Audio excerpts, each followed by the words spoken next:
the problem with here is I think the core problem nowadays, you have to be so strong on a statement. People feel the need to be so strong on a statement for it to land that you have to do this. You have to go. You feel the need to say, "Oh, nobody had skill back in the day, but MJ." But really, all he's trying to say is, the guys in today's game should be revered more because more guys. I'm playing against more skilled guys than MJ played against.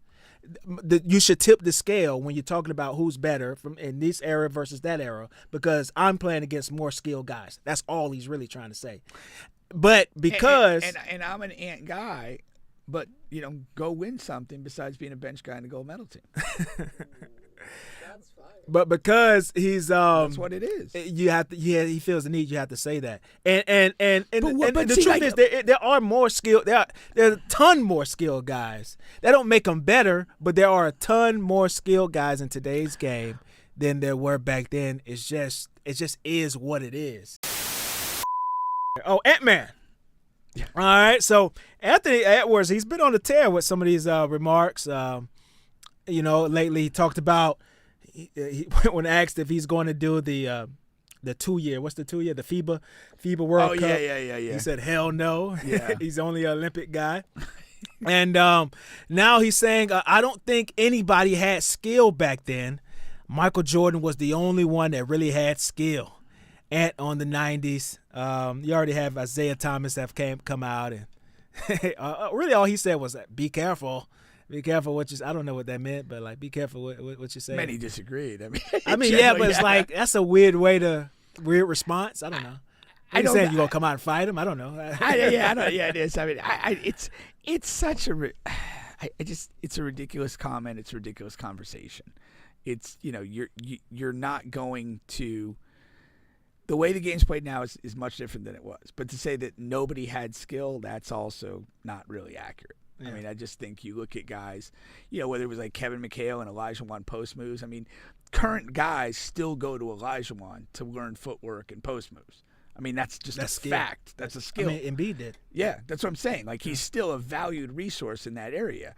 Mm-hmm. Kevin McHale had an incredible post-up game, variety of scoring, a very technical game. He wasn't leaping over people or overpowering them. Would you?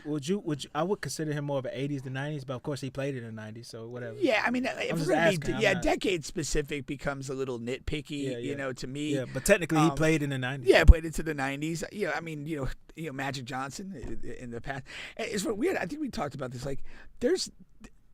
There's not a ton of great passers in the game. Yeah. There's good passers, but it's not great. When you go back, I mean, you talk like Larry Bird, Magic Johnson were artistic passers. Even our guy locally, Jason Williams, is probably late 90s, early 2000s. I mean, he was like an amazing passer, amazingly skillful. Yeah. And to me, that's why I hate these type of statements because they're just kind of blandly ignorant of what guys did. Now, there is, the game has evolved in a way that you have, certain, skill packages now that weren't necessarily popular then.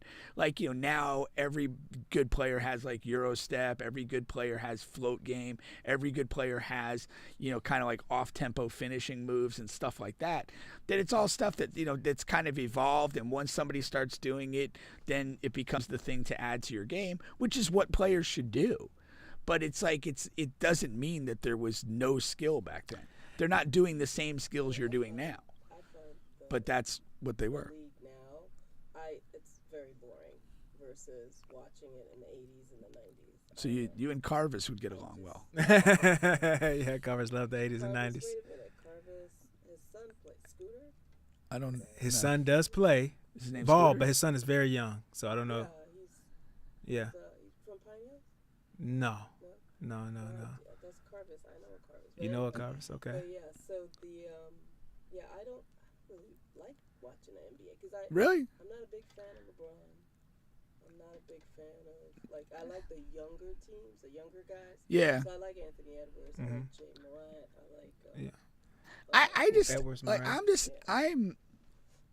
I don't want to be a prisoner of an era of basketball. I enjoy basketball. I enjoyed what I watched in the 80s and 90s when I was growing up.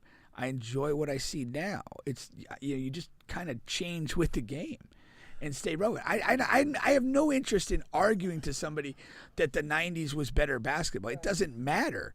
I enjoyed what was going on then, but it's like I'm not going to sit here and spend time resenting how people play now. I mean, I felt a little resentment coming from that chair. I prefer college ball. I'll watch college See, ball. I would, if college ball was abolished tomorrow, I wouldn't miss it. It's horrific. It's overcoached.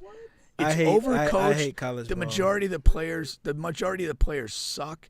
It's dudes running around with their chicken like their heads cut off. It's awful. In my opinion, the only time it's really watchable on a national scale is when not even March Madness so much, especially nowadays, is if they create a star, or if you follow a guy from high school like Cooper Flagg, I'll catch his big games. You know what I mean? If there's a star and he's playing in a big game in college, I'll watch it. But outside of that, man, it is very hard to watch. Now, as far as this topic here, I am a argument era guy. You know, more so back in the day than nowadays. I'm well aware. Now, the problem with here is I think the core problem nowadays, you have to be so strong on a statement. People feel the need to be so strong on a statement for it to land that you have to do this. You have to go. You feel the need to say, "Oh, nobody had skill back in the day, but MJ." But really, all he's trying to say is, you know, the guys in today's game should be revered more because more guys. I'm playing against more skilled guys than MJ played against. You should tip the scale when you're talking about who's better from in this era versus that era, because I'm playing against more skilled guys. That's all he's really trying to say. But because and I'm an ant guy, but you know, go win something besides being a bench guy in the gold medal team. That's fine. But because he's that's what it is. You have to. Yeah, he feels the need. You have to say that. And But the see, truth like, is, there are more skilled. There are a ton more skilled guys. That don't make them better, but there are a ton more skilled guys in today's game than there were back then. It just is what it is. What does that mean? Right. It means nothing. Question. It means nothing. And I don't think he needs to make this statement at all. Like, Anthony Edwards is like great young player, like charming, charismatic guy. But this does not advance him in any way. You know, it's okay, great. You know, you get a couple clicks today. I mean, what the fuck? Like, and again, and this is the cycle of accomplishment in sports. You are on the come up. Everything's interesting. You're new. You're exciting. You're fun. Then you're going to reach a phase, and he's getting to the cusp of the phase where you got to win something. And even when you win something, people are going to say negative shit about you because you're in the prime of your career. That's what happens. And then if you're good enough on the back end, people love you again because they're almost sorry to see you go. And when we really feel that LeBron's going, like when we really know, everyone's going to feel different. Everyone's going to take stock and be like, damn, this is over. I already feel more love than LeBron. I'm talking, not me personally. I'm talking about I can see that he's been receiving more love now, more so than, like you said, maybe 5 years ago when he was dead. You know. And another thing, like being the Olympic hero and not just the fucking Laker guy was huge. Added something. And he knew this meant something. That's why he took it so seriously. Yeah. But he was fully aware that there was a lot on the line here.